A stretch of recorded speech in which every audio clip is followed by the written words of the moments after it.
正在执行飞行任务的航空母舰，是全世界最危险的工作场所之一。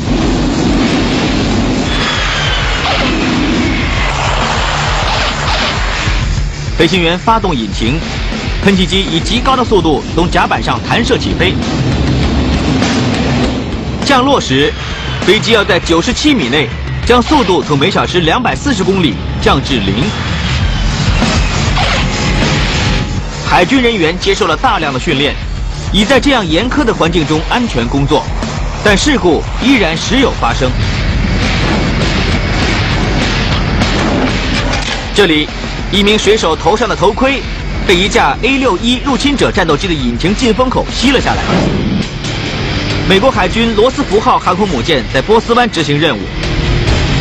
20岁的海军飞行工程师 J.D. 布里奇斯在训练一名新兵时犯了关键性错误。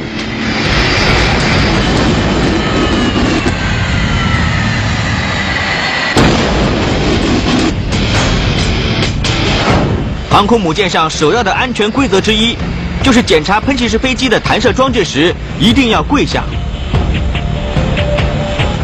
就在布里奇斯上前检查 A-61飞机的前起落架时，他站起了身，暴露在发动机进风涡轮巨大的吸力下。后方喷出的火焰是他的头盔和救生衣与发动机的旋转涡轮相撞引发的。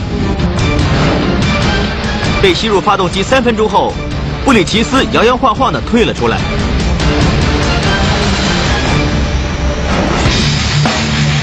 有2个因素救了这个年轻人一命。